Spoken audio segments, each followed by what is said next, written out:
വേദന എടുക്കാതെ തന്നെ വിയർപ്പിന്റെ തുള്ളികളിൽ നിന്നും രോഗനിർണയം നടത്തുന്നതിനുള്ള ടെക്നോളജി വികസിപ്പിച്ചതിന് ഗവേഷക വിദ്യാർത്ഥിക്ക് പുരസ്കാരം ലഭിച്ചു. തിരുവനന്തപുരം തിരുമേനി സ്വദേശി ഏറത്തുപാലത്ത് ജയകൃഷ്ണൻ ജനാർദ്ദനനാണ് പുരസ്കാരം ലഭിച്ചത്. Baby Hub. We are always here to improve your kids' childhood. Be a good parent for next era. Baby Hub, the complete baby store. Code junction, Nedumkandam. മനുഷ്യ ശരീരത്തിൽ വേദന ഏൽക്കാതെ തന്നെ വിയർപ്പ് തുള്ളികളിൽ നിന്നും രോഗം കണ്ടെത്താൻ കഴിയുന്ന ഗവേഷണത്തിനാണ് ജയകൃഷ്ണനെ പുരസ്കാരത്തിന് അർഹനാക്കിയത്. അനലിറ്റിക്കൽ കെമിസ്ട്രി എന്ന രസതന്ത്ര വിഭാഗത്തിലായിരുന്നു ഗവേഷണം. വിയർപ്പ് തുള്ളികളിൽ നിന്നും രോഗനിർണയം സാധ്യമാക്കുന്ന നാനോ ബയോ സെൻസർ എന്ന ടെക്നോളജിയാണ് ജയകൃഷ്ണൻ വികസിപ്പിച്ചെടുത്തത്. തായ്വാനിലെ ഏറ്റവും വലിയ സയൻസ് കോൺഫറൻസ് ആയിട്ടുള്ള കെമിസ്ട്രി നാഷണൽ മീറ്റിംഗ് CNMൽ വെച്ചായിരുന്നു ജയകൃഷ്ണനെ പുരസ്കാരം കൈമാറിയത്.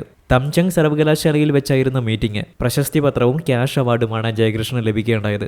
ജയകൃഷ്ണൻ ഇപ്പോൾ തായ്വാനിലുള്ള അക്കാഡമിയ സീനിയ എന്ന ഗവേഷക സ്ഥാപനത്തിൽ പ്രൊഫസർ ബ്രൂസിന്റെ കൂടെ പോസ്റ്റ് ഡോക്ടറൽ റിസർച്ചായി ജോലി ചെയ്യുകയാണ്. News desk, Kannur.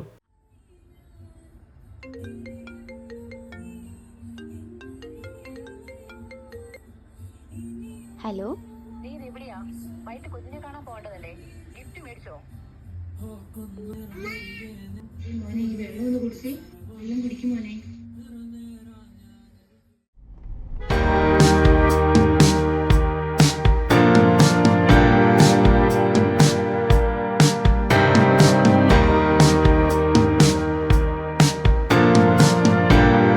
Baby Hub.